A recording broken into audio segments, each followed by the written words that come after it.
8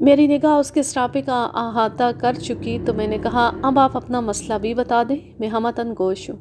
مسئلہ میرا نہیں بلکہ راجا کا ہے۔ اور یہ راجا کون ہے؟ شاید میں آپ کو بتانا بھول گئی، راجا میرا بیٹا ہے، اکلوتا بیٹا۔ شاید نہیں، بلکہ یقیناً آپ نے ابھی تک مجھے کسی راجا مہاراجا کے بارے میں نہیں بتایا۔ خیر، اس سے کوئی فرق نہیں پڑتا۔ راجا اگر آپ کا بیٹا ہے تو اس کا مسئلہ آپ ہی کا مسئلہ ہوا نا؟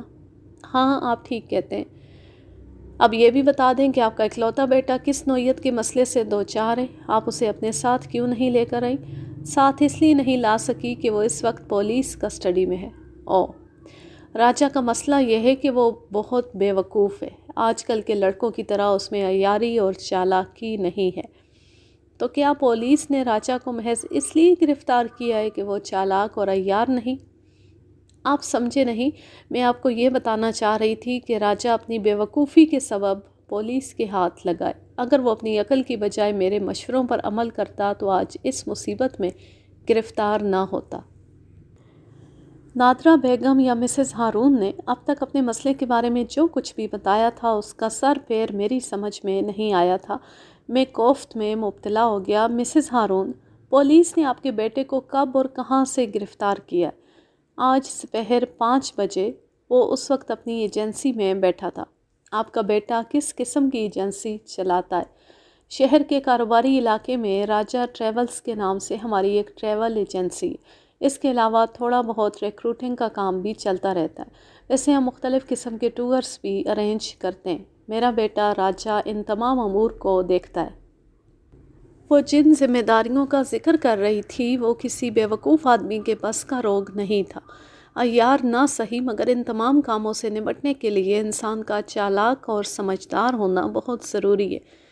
ماشاءاللہ، آپ کے بیٹے راجا نے تو نہایت ہی اہم ذمہ داری اٹھا رکھی ہے، اور آپ پتہ نہیں اسے کیا کیا کہہ رہی ہیں۔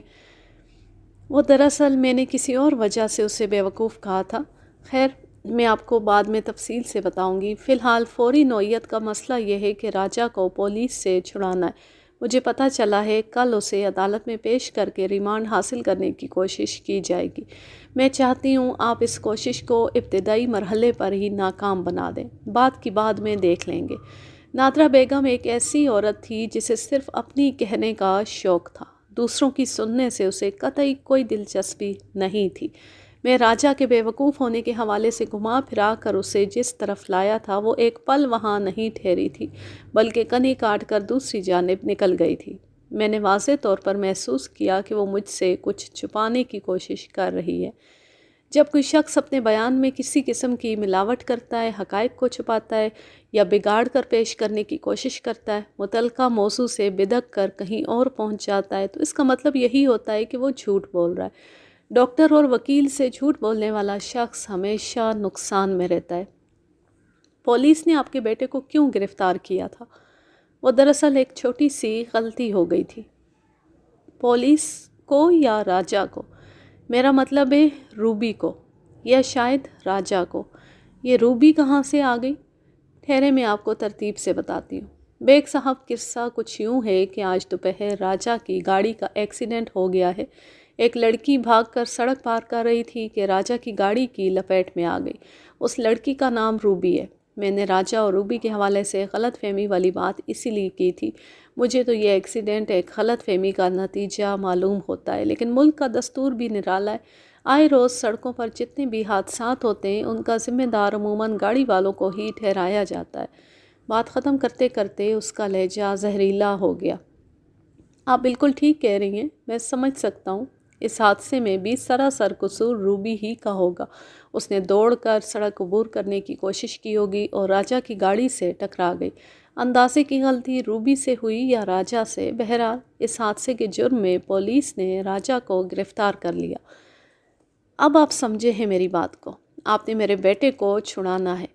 راجا کی گرفتاری یہ ظاہر کرتی ہے اس حادثے میں روبی کو شدید نقصان پہنچا ہے، ورنہ ایسے مواقع پر عموماً پولیس پیدا گیری کے بعد حادثے کے ذمہ دار کو چھوڑ دیتی ہے۔ روبی شدید زخمی ہو کر ہسپتال پہنچی ہے۔ کیا راجا حادثے کے بعد جائے وقوعہ پر رک گیا تھا؟ نہیں، اس کے مختصر اور نامکمل جواب نے بڑی وضاحت سے مجھے بتا دیا کہ وہ اپنے بیٹے کی غلطی سے پوری طرح آگاہ تھی۔ اصولی طور پر حادثے کے بعد راجہ کو اپنی گاڑی روک کر صورتحال کا جائزہ لینا چاہیے تھا۔ جائے واردات سے حادثے کے ذمہ دار شخص کا فرار اس کے جرم کی سنگینی میں اضافہ کر دیتا ہے۔ پولیس کو کیسے پتہ چلا وہ حادثہ راجہ کی گاڑی سے رونما ہوا تھا؟ روبی نے اسپتال پہنچنے کے بعد ڈاکٹر کو راجہ کا نام اور گاڑی کا نمبر بتا دیا تھا۔ ایمرجنسی وارڈ میں پولیس والے تو موجود ہی ہوتے ہیں۔ ڈاکٹر نے پولیس والوں کو صورتحال سے آگاہ کر دیا۔ اس کے بعد پولیس نے سرگرمی دکھائی اور 5 بجے کے قریب راجہ کو اس کی ایجنسی میں سے گرفتار کر لیا۔ حادثے کا شکار ہونے والی لڑکی روبی کے بیان سے تو یہ اندازہ ہوتا ہے وہ آپ کے بیٹے کو اچھی طرح جانتی ہے، ورنہ وہ اس کا نام اور گاڑی کا نمبر کیسے بتا سکتی ہے؟ آپ بالکل ٹھیک کہہ رہے ہیں، روبی کچھ عرصہ پہلے راجہ کی ٹریول ایجنسی میں کام کر چکی ہے۔ اوہ، یہ تو خاصا گھمبیر معاملہ نظر آ رہا ہے۔ کیا آپ روبی کو دیکھنے کے لیے اسپتال گئی تھی؟ ہاں گئی تھی۔ آپ کی اس سے کوئی بات ہوئی؟ نہیں۔ وجہ؟ وہ مکمل بے ہوشی میں ہے۔ مکمل بے ہوشی میں اس نے ڈاکٹر کو حادثے کے ذمہ دار کے بارے میں کیسے بتا دیا؟ وہ جملے ادا کرنے کے بعد ہی بے ہوش ہوئی ہے۔ لگتا ہے وہ میرے بیٹے کو پھانسنے کی نیت ہی سے اسپتال پہنچی تھی۔ اس کے مختصر سے بیان نے راجہ کو مصیبت میں ڈال دیا۔ نادرہ بیگم کا انداز ایسا تھا جیسے وہ اس حادثے کا قصوروار سراسر روبی کو سمجھ رہی ہو۔ نہ صرف قصوروار بلکہ اس کی باتوں سے ظاہر ہوتا تھا راجہ کو پولیس کے چکر میں ڈالنے کے لیے روبی نے دانستہ حادثے کی فضا پیدا کی تھی۔ ابھی تک اس کیس کے حوالے سے نادرہ بیگم نے مجھے جو کچھ بتایا تھا اس میں جگہ جگہ پر تضاد پایا جاتا تھا۔ پہلے اس نے کہا یہ حادثہ ایک غلط فہمی کا نتیجہ ہے۔ اب زور اس بات پر تھا کہ روبی راجہ کو پھانسنے کے لیے جان بوجھ کر اس کی گاڑی کے آگے آئی تھی۔ اگر واقعی ایسا تھا تو پھر یہ معاملہ سنگین صورت اختیار کر جاتا، کیونکہ نادرہ کے مطابق روبی کچھ عرصہ پہلے راجہ کی ٹریول ایجنسی میں کام بھی کر چکی تھی۔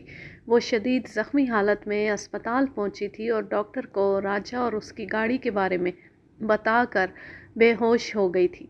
یہ صورتحال معاملے کی سنگینی کو کئی گنا بڑھا دیتی تھی۔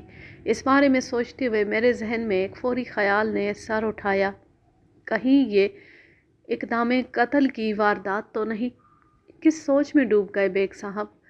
اس نے خاصی بے تکلفی سے مجھے بیگ صاحب کہہ کر مخاطب کیا تو میں اس عورت کے حوالے سے اور زیادہ محتاط ہو گیا۔ جس ماں کا اکلوتا بیٹا پولیس کی حراست میں ہو وہ اس موقع پر ایسی بے تکلفی کا مظاہرہ نہیں کر سکتی۔ اس کے انداز سے کوئی بڑی گڑبڑ جھلکتی تھی۔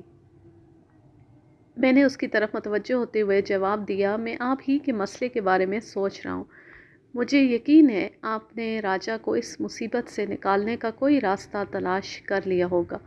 کوشش کر رہا ہوں، میں نے گول مول جواب دیا۔ اس نے میری میز پر رکھے ہوئے اپنے لیدر بیگ کی طرف ہاتھ بڑھایا، پھر اس کی زپ کھول کر 50 والے نوٹوں کا ایک پیکٹ باہر نکال لیا۔ اس پیکٹ پر بینک کی مخصوص سلپ اور مہر لگی ہوئی تھی، جس کا مطلب تھا پیکٹ میں سے ابھی ایک بھی نوٹ نکالا نہیں گیا۔ وہ پورے 5000 روپے والی گڈی تھی۔ یہ ٹوکن رکھ لیں، باقی بعد میں دیکھیں گے۔ اس کا انداز ایسا تھا جیسے وہ کسی وکیل کے دفتر میں نہیں بلکہ کسی اسٹیٹ ایجنسی میں بیٹھی ہو اور کسی جائیداد کی خرید کے سلسلے میں مجھے بیانہ دے رہی ہو۔ میں نے نوٹوں کی طرف ہاتھ نہیں بڑھایا تو اس نے وہ گڈی میرے سامنے میز پر رکھ دی۔ میں فیس دے کیے بغیر کسی کلائنٹ سے رقم نہیں پکڑتا، اور یہ ٹوکن ووکن یہاں نہیں چلتا مسز ہارون۔ بیگ صاحب، آپ کیس کی نوعیت کو دیکھتے ہوئے فیس کا تعین کرتے ہیں۔ میں نے تو صرف 5000 کی انٹری دی ہے۔ فیس کے بارے میں تو آپ مجھے اپنے فیصلے سے آگاہ کریں گے۔ آپ بہت چوٹی کے وکیل ہیں، ظاہر ہے آپ کی فیس اس رقم سے کہیں زیادہ ہوگی۔ میں نے نوٹوں والا پیکٹ اٹھا کر اپنی میز کی دراز میں رکھا اور دو ٹوک انداز میں کہا، یہ رقم میرے پاس آپ کی امانت ہے۔ اگر کسی وجہ سے میں نے اس کیس میں ہاتھ نہ ڈالا تو یہ روپے آپ کو واپس مل جائیں گے۔ ایسی باتیں نہ کریں بیگ صاحب، میرے راجہ کو آپ ہی نے اس مصیبت سے چھٹکارا دلانا ہے۔ راجہ اس وقت کس تھانے میں بند ہے؟ اس نے متعلقہ تھانے کا نام بتایا اور بولی، میں ابھی وہیں سے آ رہی ہوں۔ پولیس والے اس معاملے میں کیا کہتے ہیں؟ ادھر میں نے معاملہ سیٹ کر لیا ہے۔ کیا مطلب ہے آپ کا؟ بیگ صاحب، آپ ان رشوت خور پولیس والوں کے بارے میں مجھ سے زیادہ جانتے۔ میں نے تھانے دار کی مٹھی گرم کر کے اسے اس بات کے لیے آمادہ کر لیا ہے کہ وہ راجہ پر بہت ہی ہلکی دفعہ لگائیں گے، لہٰذا عدالت سے اسے چھڑانا بہت آسان ہوگا۔ اس کیس میں ہلکی اور بھاری دفعہ کا کوئی سوال ہی نہیں تھا۔ حادثے کا شکار ہونے والی لڑکی نے جو مختصر سا بیان دیا تھا وہ کیس کی نوعیت اور حادثے کی سنگینی کو واضح کرتا تھا۔ اگر اس سلسلے میں نادرہ نے واقعی کسی پولیس والے کی مٹھی گرم کی تھی اور اس نے نادرہ کو یقین دلایا تھا کہ وہ راجہ پر کوئی آسان دفعہ لگائے گا، تو پھر اس کا یہی مطلب تھا نادرہ کو بیوقوف بنا کر ایک بھاری رقم بٹور لی گئی تھی۔ جب آپ نے رقم کھلا کر پولیس کو اپنے حق میں ہموار کر ہی لیا ہے تو پھر آپ میرے جیسے بھاری فیس والے وکیل کے چکر میں کیوں پڑتی ہیں؟ یہ کام تو کوئی بھی وکیل بڑی آسانی سے کر لے گا، بلکہ اگر پولیس والے چاہتے تو اس معاملے کو رفع دفع بھی کر سکتے تھے، خاص طور پر اس صورت میں کہ آپ رقم خرچ کرنے کے سلسلے میں کنجوس نہیں ہیں۔ میرے آخری جملے نے اسے خوش کر دیا۔ بولی، میں کوئی رسک لینے کو تیار نہیں ہوں بیگ صاحب، لہٰذا کسی رنگروٹ وکیل کا تو سوال ہی پیدا نہیں ہوتا۔ راجہ کا یہ کیس آپ ہی ڈیل کریں گے، اور جہاں تک پولیس والوں کی بات ہے تو میں نے اس سلسلے میں کوشش کر کے دیکھ لی ہے۔ پھر انہوں نے کیا جواب دیا؟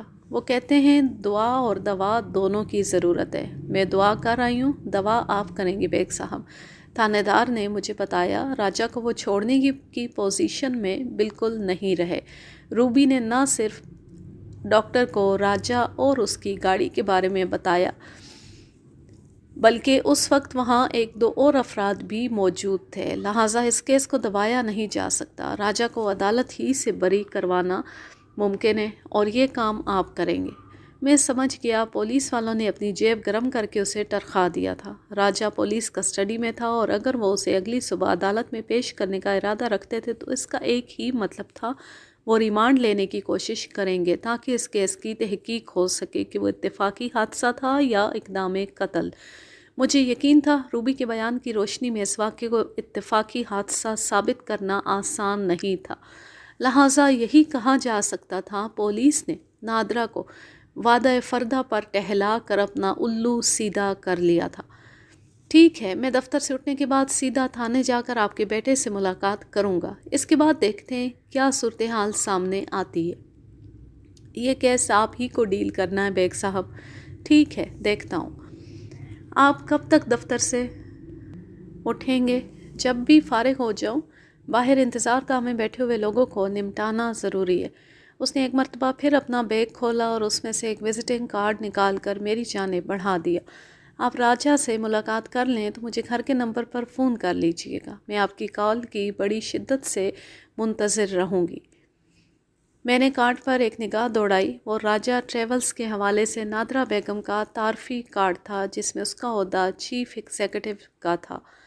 دراصل یہ ٹریول ایجنسی ہارون نے اپنی زندگی میں قائم کی تھی۔ راجہ بھی اپنے باپ کے ساتھ کام کرتا تھا، لیکن ہارون کے انتقال کے بعد ساری ذمہ داری اس کے کندھوں پر آ گئی۔ لیکن اللہ کا شکر ہے ہمیں کسی پریشانی کا سامنا نہیں کرنا پڑا۔ ہارون نے کام کو اس طرح سیٹ کر رکھا تھا کہ راجہ کو کوئی دشواری پیش نہیں آئی۔ میں عملاً ایجنسی کے کسی کام میں نہیں ہوں، بس راجہ کے اصرار پر میں نے یہ اعزازی عہدہ قبول کر لیا تھا۔ اس کا اشارہ چیف ایگزیکٹو والے عہدے کی طرف تھا۔ میں نے مذاق کے رنگ میں کہہ دیا، مگر اس پر کہیں لکھا ہوا نہیں؟ میرے نام کے نیچے لکھا ہوا تو ہے۔ ہاں، چیف ایگزیکٹو لکھا تو دکھائی دے رہا ہے، پھر اس عہدے کے ساتھ اعزازی کہیں لکھا نظر نہیں آ رہا۔ وہ مسکرا دی۔ بیگ صاحب، آپ بڑا معیاری مذاق کرتے ہیں۔ آپ کی اس بات نے مجھے خاصا محظوظ کیا۔ کمال ہے، میں نے ایک سنجیدہ بات کی ہے اور آپ اسے مذاق سمجھ رہی ہیں۔ یہ پہلے سے بھی زیادہ سنجیدہ مذاق ہے۔ شاید آپ کو معلوم نہیں، مختلف رسائل و جرائد کے اداراتی صفحے پر اسی قسم کی ایک پوسٹ ہوتی ہے جہاں بڑے واضح حروف میں مدیر اعزازی لکھا ہوتا ہے۔ اس عہدے کا حامل شخص بھی عملاً پرچے کے کسی کام میں نظر نہیں آتا، لیکن بہرحال نہایتی پابندی کے ساتھ اس کا نام اداراتی پینل میں موجود رہتا ہے۔ آج تک یہ فیصلہ نہیں ہو سکا کہ آیا وہ شخص اس پرچے کے لیے باعث اعزاز ہوتا ہے یا پھر اس کی عزت و توقیر پرچے کی مرہون منت۔ یہ بات واقعی مجھے معلوم نہیں تھی۔ دراصل میں رسائل وغیرہ نہیں پڑھتی ہوں۔ میں نے سنا ہے ہمارے ملک کے رسائل بڑے فضول اور بیہودہ کہانیوں کو شائع کرتے ہیں۔ ایسی کوئی بات نہیں، جس طرح ایک ہاتھ کی پانچوں انگلیاں برابر نہیں ہوتی، اس طرح ہمارے ملک میں شائع ہونے والے تمام رسائل و جرائد غیر معیاری نہیں ہیں۔ معیاری رسائل کا مطالعہ بہت مفید اور ضروری ہوتا ہے۔ ٹھیک ہے، آپ مجھے چند معیاری رسائل کے نام بتا دیجئے، میں انہیں ٹرائی کر کے دیکھوں گی۔ اس کی عدم دلچسپی کو دیکھتے ہوئے میں نے رواداری میں کہہ دیا، پھر کبھی آپ کو بتاؤں گا۔ اپنا وزٹنگ کارڈ اسے تھما دیا، یہ رکھ لیں، اس پر میرے گھر اور آفس کے فون نمبرز موجود ہیں۔ اس کے بعد وہ میرے دفتر سے رخصت ہو گئی۔ راجہ کا پورا نام جاوید راجہ تھا، عمر لگ بھگ 30 سال رہی ہوگی، قد 5 فٹ 10 انچ، جسم مائل بفربی اور شکل و صورت اوسط درجے کی۔ اس نے اپنی آنکھوں پر نظر کا چشمہ لگا رکھا تھا جس کا نمبر 3 سے اوپر کا تھا۔ میں آزمودہ کار طریقے اپنا کر اس سے ملاقات کرنے حوالات تک پہنچ گیا۔ میں نے اسے مخاطب کیا تو اس نے بیزاری سے میری طرف دیکھا۔ وہ اس وقت حوالات کے ٹھنڈے فرش پر اکڑوں بیٹھا ہوا تھا۔ میرا نام مرزا امجد بیگ ہے، میں ایک ایڈوکیٹ ہوں، تمہاری والدہ نے مجھے تمہارا وکیل مقرر کیا۔ او وکیل صاحب! یہ الفاظ عطا کرتے ہوئے وہ بڑی وارفتگی سے آگے بڑھا۔ انداز ایسا ہی تھا جیسے وہ مجھ سے بخل گیر ہونے کا ارادہ رکھتا ہو، لیکن حوالات کی آئینی سلاخوں نے اس کے ارمانوں کا سوا ستیہ ناس کر دیا۔ بہرحال اس نے سلاخوں میں سے ہاتھ گزار کر مجھ سے پرجوش مصافحہ کیا اور جذباتی لہجے میں بولا، ممی نے مجھ سے کہا تھا وہ کسی وکیل سے میرے سلسلے میں بات کریں گی، پھر پولیس والے مجھے چھوڑ دیں گے۔ راجہ، پولیس والے جس کو پکڑ لیتے ہیں اسے پھر عدالت سے چھڑایا جاتا ہے۔ تمہیں اپنی آزادی کے لیے تھوڑا صبر کرنا پڑے گا۔ مگر ممی نے کہا تھا فکر و پریشانی والی کوئی بات نہیں۔ تمہاری ممی نے بھی کچھ غلط نہیں کہا تھا، وہ تمہاری رہائی کے لیے ہر ممکن کوشش کر رہی ہیں۔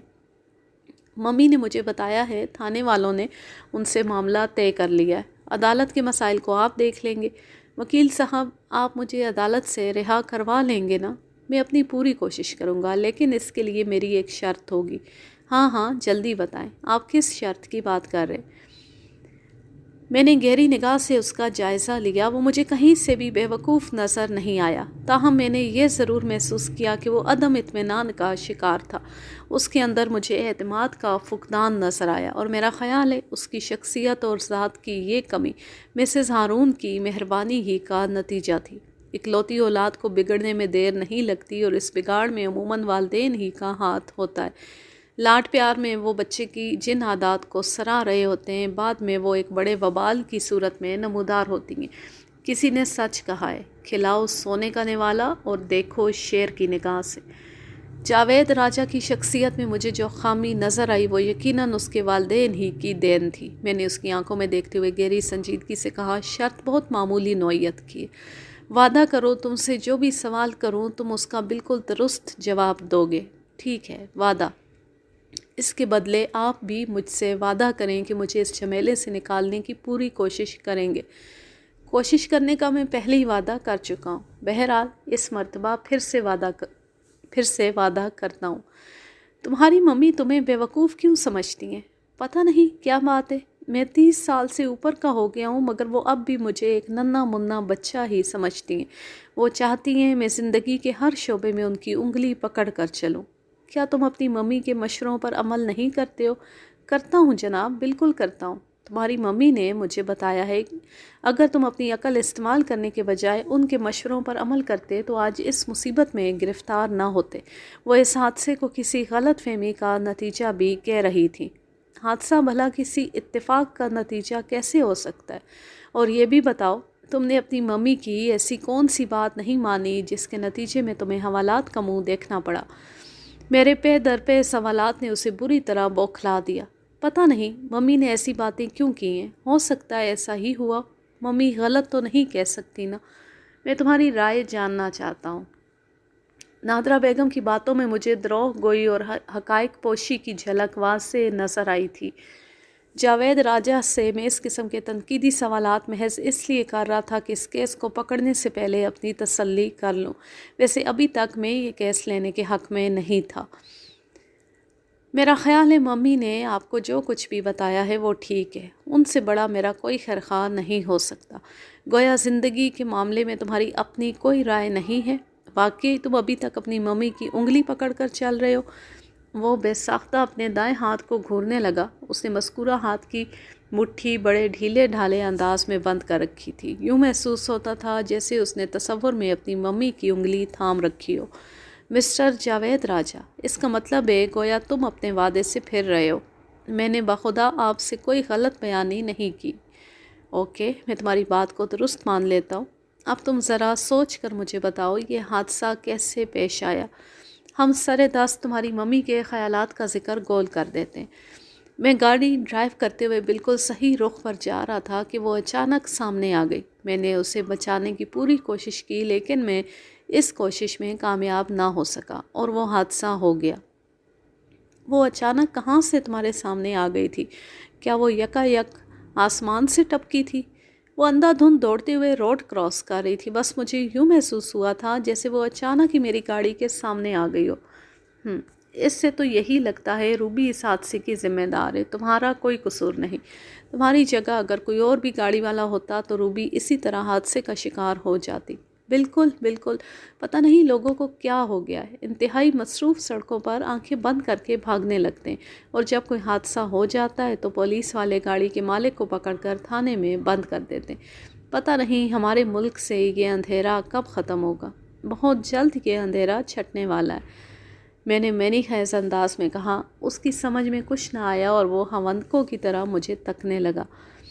مسٹر راجہ، تمہاری ممی کا ذکر کیے بغیر بات آگے نہیں بڑھ سکتی، حالانکہ تھوڑی دیر پہلے میں تم سے وعدہ کر چکا ہوں کہ تمہاری ممی کو فی الحال ہم ڈسکس نہیں کریں گے۔ کوئی بات نہیں وکیل صاحب، آپ ممی کا ذکر ضرور کریں۔ میری زندگی کا کوئی ایسا معاملہ نہیں جس میں ممی موجود نہ ہو، وہ میرے لیے بہت اہم ہے۔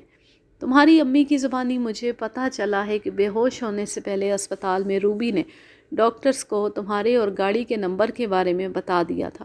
اس سے تو یہی ظاہر ہوتا ہے وہ تمہیں اچھی طرح جانتی ہے۔ جانے کی کیسے نہیں، وہ میری ایجنسی کی ایک معمولی ملازم ہے۔ جاوید راجہ کے جواب نے مجھے بہت دور تک سوچنے پر مجبور کر دیا۔ اس کی ممی نے مجھے بتایا تھا روبی کچھ عرصہ پہلے راجہ کی ٹریول ایجنسی میں کام کر چکی ہے کا سیدھا سیدھا یہ مطلب نکلتا تھا اب وہ وہاں ملازمت نہیں کرتی۔ مگر راجہ نے جس انداز میں جواب دیا تھا اس سے اندازہ ہوتا تھا وہ تاحال کمپنی کی ملازم ہے۔ اتنے بڑے تضاد سے یہی ظاہر ہوتا تھا اس پورے معاملے میں حد سے زیادہ گڑبڑ پھیلی ہوئی تھی۔ میں نے ایسا انداز اختیار کیا کہ راجہ کو محسوس نہ ہو کہ میں اس معاملے کی تہہ میں اتر چکا ہوں۔ جاوید، ایک بات میری سمجھ میں نہیں آ رہی۔ تمہاری ممی کا کہنا ہے روبی نے کچھ عرصہ پہلے تمہاری ایجنسی کی ملازمت چھوڑ دی تھی، لیکن تم بتا رہے ہو وہ تمہاری ایجنسی کی ایک معمولی ملازمہ ہے۔ کیا واقعی ممی نے یہ بات کی ہے؟ تو کیا میں تم سے جھوٹ بولوں گا؟ پتہ نہیں میرے دماغ کو کیا ہو گیا ہے۔ ابھی 1 ماہ پہلے ہی تو میں نے اسے ملازمت سے نکال دیا تھا۔ شاید اس واقعے نے میری یادداشت کو بھی متاثر کیا ہے، ورنہ تمہاری ممی غلط تو نہیں ہو سکتی۔ انہوں نے کہا ہے روبی کچھ عرصہ پہلے ایجنسی کی ملازمت چھوڑ چکی ہے، تو یہی بات درست ہوگی۔ جی ہاں بالکل یہی بات ہے۔ اب اس میں کسی شک و شبے کی گنجائش باقی نہ رہی تھی کہ وہ حادثہ ایک سوچی سمجھی سازش کے تحت پیش آیا تھا، اور اس سازش کے بنیادی کردار جاوید راجہ اور اس کی ڈیئرسٹ موم نادرہ بیگم تھے۔ یہ حقیقت کھل جانے کے بعد تو سوال ہی پیدا نہیں ہوتا تھا کہ میں راجہ کو بچانے کے لیے اس کیس میں ہاتھ ڈالتا۔ تاہم میں نے راجہ کی تسلی کے لیے محض اتنا کہہ دیا، تم آرام سے اس حوالات میں یہ رات تو گزار لو، صبح اللہ بہتر کرے گا۔ یہاں آرام و سکون کا تو سوال ہی پیدا نہیں ہوتا۔ مجھے نہیں امید کہ میں آج رات ایک پل کے لیے بھی سو سکوں گا۔ کوئی بات نہیں راجہ، دکھ اور پریشانی بھی زندگی کا ایک روپ ہے، انہیں ہنسی خوشی ویلکم کرنا چاہیے۔ لگتا ہے تمہاری پوری زندگی راحتوں اور آسائشوں میں گزری ہے۔ یہ میری لائف کا پہلا اپ سیٹ ہے۔ فکر نہ کرو، اس اپ سیٹ کے بعد تمہاری لائف بالکل سیٹ ہو جائے گی۔ تمہاری ممی سیٹ اپ بنانے کی پوری کوشش کر رہی ہیں۔ وہ سمجھا شاید میں اس کی ممی کی جد و جہد کو سراہ رہا ہوں۔ میں نے اسے خوش فہمی میں مبتلا رہنے دیا اور کسی بھی کاغذ پر کسی بھی نوعیت کے دستخط لینے کی میں نے ضرورت محسوس نہیں کی۔ حتیٰ کہ اب میں نے اپنا بریف کیس کھولنا بھی گوارا نہ کیا۔ میں جانے کے لیے مڑنے لگا تو اس نے ایک مرتبہ پھر حوالات کی سلاخوں میں سے ہاتھ باہر نکالا۔ وہ مجھ سے رخصتی مصافحہ کرنا چاہتا تھا۔ میں نے نرم جوشی سے اس کا ہاتھ تھام لیا۔ وہ بڑی مضبوطی سے میرے ہاتھ کو تھام کر جذباتی لہجے میں بولا، وکیل صاحب، میں نے آپ سے بڑی توقعات باندھ لی ہیں۔ اسی وقت عقب سے ایک کانسٹیبل کی کھردری سی آواز ابھری، آپ ہماری نوکری تیل کرنے کے چکر میں کیوں پڑے؟ تھوڑا بہت عدالت کے لیے بھی بچا لیں۔ کیا سب کچھ یہی پوچھ لیں گے؟ بات ختم کرتے ہوئے وہ ہمارے نزدیک پہنچ گیا۔ یہ وہی ضرورت مند کانسٹیبل تھا جسے میں نے بابائے قوم کی جھلک دکھا کر حوالاتی سے علیحدگی میں ملاقات کے لیے ہموار کیا تھا۔ اس دوران وہ حوالات کے دوسرے سرے پر دروازے کے پاس کھڑا رہا تھا۔ میں نے طنزیہ لہجے میں کہا، اگر ہماری بات سے تمہاری نوکری تیل ہوتی ہے تو ناراض ہونے کی بجائے تمہیں خوشی کا اظہار کرنا چاہیے۔ نوکر سے بہتر ہے آدمی تیل والا ہو جائے۔ تم جانتے ہو تیل والے اس ملک میں کتنے آسودہ ہیں۔ وکیل صاحب، آپ بڑا مشکل مخول کرتے ہیں۔ ادھر انچارج صاحب نے میرا خون پی رکھا ہے۔ اچھا، یہ تمہارے انچارج صاحب کب سے خون نوش ہو گئے؟ او جی، سمجھا کرے نا، میں نے اس جہنم کی آگ کو تھوڑا بہت ٹھنڈا کرنے کے لیے آپ کو حوالاتی سے تنہائی میں بات چیت کرنے کا موقع دے دیا۔ ادھر انچارج صاحب اس بات پر خفا ہیں، وہ آپ کو فوراً بلا رہے ہیں۔ اس کانسٹیبل کی توند غیر معمولی طور پر ابھری ہوئی تھی۔ جب اس نے پیٹ پر ہاتھ پھیرتے ہوئے جہنم کی آگ کا ذکر کیا تو یوں محسوس ہوا جیسے وہ کسی گناہ کو پروان چڑھانے کے لیے مٹھی چاپی کر رہا ہو۔ چلو بھائی، تمہارے انچارج صاحب سے بھی مل لیتے ہیں۔ میں نے انچارج کے کمرے میں قدم رکھا تو وہ حیرت سے بولا، بیگ صاحب، آپ کیوں؟ آپ کسی اور وکیل کی توقع کر رہے تھے؟ نہیں، آئیں بیٹھیں، تشریف رکھیں۔ آپ نے ملزم سے ملاقات کر لی؟ ادھر کی کیا خبریں؟ مذکورہ تھانے دار مجھے اچھی طرح جانتا تھا، اس لیے انسانیت سے پیش آ رہا تھا، ورنہ ہما شما وکیل کو تھانے والے زیادہ لفٹ نہیں کراتے۔ جناب، آپ نے اسے مہمان بنایا، خبریں بھی آپ ہی کو معلوم ہوں گی۔ مجھے تو بندہ بچتا ہوا نہیں لگتا۔ اس کی بات سن کر مجھے حیرت ہوئی۔ میں اس کے برخلاف جواب کی توقع کر رہا تھا۔ نادرہ بیگم نے بڑے دعوے سے کہا تھا، اس نے تھانے دار کی مٹھی گرم کر کے معاملہ فٹ کر لیا۔ پولیس اس کے بیٹے کو پورا فیور دے گی، بس مجھے عدالت میں اس کی بریت کے لیے تھوڑا زور مارنا ہوگا۔ مگر تھانے دار اپنے منہ سے راجا کے نہ بچنے کی بات کر رہا تھا۔ یہاں پر اچھا خاصا تضاد پیدا ہو گیا تھا۔ اس بندے نے ایسا کیا کر دیا جو آپ کو اس کے بچاؤ کی کوئی صورت نظر نہیں آ رہی؟ یہ سیدھا اقدام قتل کا کیس ہے۔ اچھا، وہ کیسے؟ ملزم نے دانستہ اس لڑکی کو اپنی گاڑی سے کچلنے کی کوشش کی ہے۔ لڑکی نے ڈاکٹر سے کچھ اسی قسم کی باتیں کی ہیں۔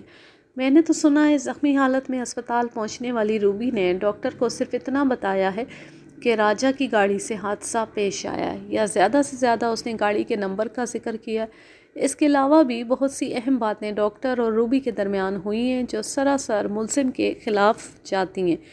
کیا شدید زخمی روبی کے پاس اتنی مہلت تھی کہ وہ ڈاکٹر سے قصے کہانیاں بیان کر سکتی؟ میں نے سنا ہے وہ راجا اور اس کی گاڑی کے بارے میں بتا کر بے ہوش ہو گئی تھی، اور میرا خیال ہے اسے ابھی تک ہوش نہیں آیا۔ اپنی معلومات کو اپ ڈیٹ رکھا کریں وکیل صاحب، آپ کا پیشہ بڑا خطرناک ہے، ذرا سی کوتاہی تخت کو تختے میں بدل دیتی ہے۔ میں نے محسوس کیا کہ اس کا انداز لمحہ بلمحہ روکھا ہوتا جا رہا تھا۔ ایک بات کا مجھے یقین تھا، نادرہ بیگم نے اس کی اچھی خاصی خدمت کی ہوگی۔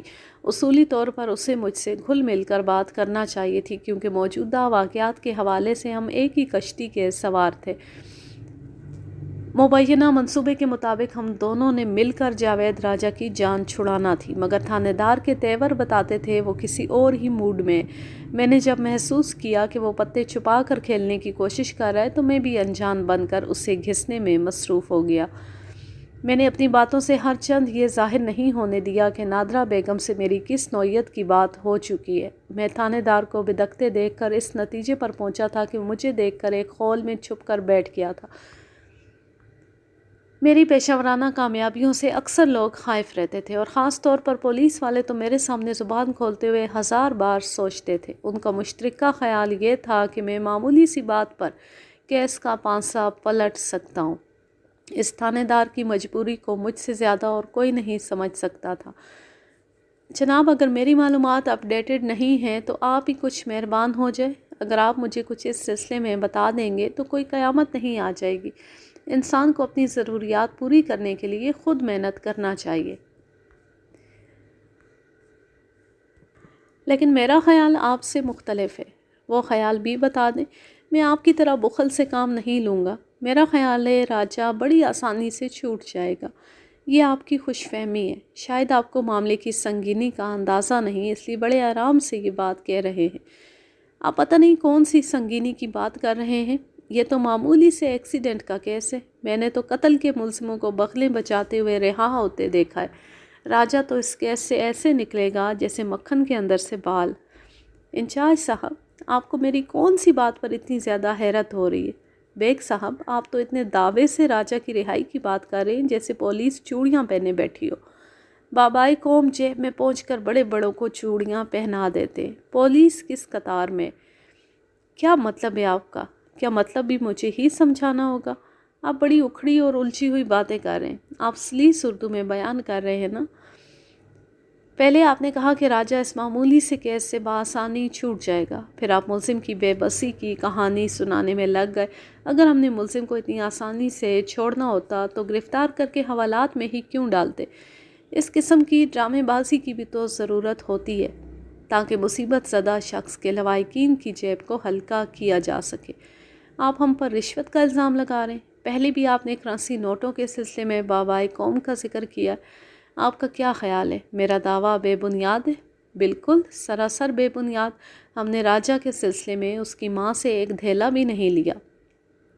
اس نے راجہ کی ماں کا حوالہ دیا تو مجھے یقین ہو گیا وہ نادرہ بیگم سے ایک تگڑی رقم پٹور چکا ہے۔ میں نے ملزم کے لواحقین کا ذکر کیا تھا۔ اگر اس نے واقعی ایک پیسہ وصول نہ کیا ہوتا تو وہ خاص طور پر اس کی ماں کا تذکرہ نہ کرتا۔ آپ کے انکار سے کیا فرق پڑتا ہے انچارج صاحب؟ وہ مجھے 5,000 ایڈوانس میں دے گئی ہے اور اس کا دعویٰ ہے 10,000 آپ کو دینے کے بعد ہی وہ میرے پاس پہنچی ہے۔ آپ نے ہی اسے کسی وکیل کی خدمات حاصل کرنے کا مشورہ دیا ہے۔ کیا آپ مسز ہارون کی بات کر رہے ہیں؟ جی ہاں، یہ بڑی جھوٹی عورت ہے۔ کس سلسلے میں وہ جھوٹی ہے انچارج صاحب؟ کچھ نہیں، میں کچھ اور سمجھا تھا۔ آپ بالکل ٹھیک سمجھے انچارج صاحب۔ اب پردے سے باہر آ جائے۔ میں تو سارے پتے سامنے رکھ کر کے کھیل رہا ہوں۔ جب میں نے نادرہ بیگم سے 5,000 روپے وصول کرنے کا اقرار کر لیا ہے تو آپ بھی 10,000 کی وصولی کی رسید دے دیں۔ یہ مت بھولیں کہ اس وقت ہم ایک ہی کشتی میں سوار ہیں۔ ہمیں آپس کے پیشہ ورانہ اختلافات کو بھلا کر اپنے مقصد پر نظر رکھنی چاہیے۔ کیا سمجھے آپ؟ میں نے لفظ مقصد پر خصوصی زور دیا۔ بیگ صاحب، آپ سے کوئی معاملہ کرتے ہوئے بڑا محتاط رہنا پڑتا ہے۔ پتہ نہیں کس وقت آپ کون سا داؤ مار جائیں۔ بہرحال اب مجھے یقین ہو گیا ہے آپ ہمارے ساتھ ہیں، تو گویا آپ نادرہ بیگم سے 10,000 روپے وصول کرنے کا اقرار کرتے ہیں۔ اس سلسلے میں میرا موقف اب بھی وہی ہے۔ وہ عورت سراسر جھوٹ بول رہی ہے۔ 5 دے کر 10 بتا رہی ہے۔ اوہ، پھر تو وہ واقعی جھوٹ بول رہی ہے۔ یا ہو سکتا ہے مجھے سننے میں غلطی ہو گئی ہو۔ نادرہ بیگم نے 5,000 کہا ہو اور میں نے 10,000 سمجھا ہو۔ بیگ صاحب، آپ بڑے چالاک ہیں۔ چور چوری سے جاتا ہے مگر ہیرا پھیری سے نہیں۔ آپ نے بھی مجھ سے رشوت کی رقم اگلوانے کے لیے ایک جھوٹ کا سہارا لیا ہے۔ تاہم اس نے زبان سے ایک لفظ ادا نہ کیا، محض مجھے گھور کر رہ گیا۔ میں نے دوستانہ فضا کو قائم و دائم رکھنے کی غرض سے کہا، ویسے کتنی عجیب بات ہے انچارج صاحب۔ نادرہ بیگم نے ایک ہی مقصد کے لیے 2 پارٹیوں کو 5-5 ہزار کی رقم ادا کی، مگر آپ تک پہنچنے والی رقم رشوت کہلائے گی اور مجھے ملنے والے 5,000 روپے فیس میں شمار ہوں گے۔ رشوت اور پولیس کو عوام نے اس طرح ایک دوسرے سے نتھی کر دیا ہے کہ اگر ہم کسی شخص سے اپنی دی ہوئی رقم بھی واپس لیتے ہوئے دیکھ لیے جائیں تو یہی سمجھا جاتا ہے کہ ہمیں رشوت دی جا رہی ہے۔ اب عوام کے اس عمومی تاثر کو ختم کرنے کی کوشش کیوں نہیں کرتے؟ آپ جیسے تجربہ کار وکیل اگر ہمارا ساتھ دینے پر آمادہ ہو جائیں تو ایسی کوشش کے بارے میں سوچا جا سکتا ہے۔ دیکھتے ہیں آج کے بعد کیا ہوتا ہے۔ تعاون باہمی کے بارے میں پھر کبھی تفصیل سے بات کریں گے۔ ابھی تو آپ مجھے یہ بتائیں اس کیس کی کیا صورتحال ہے؟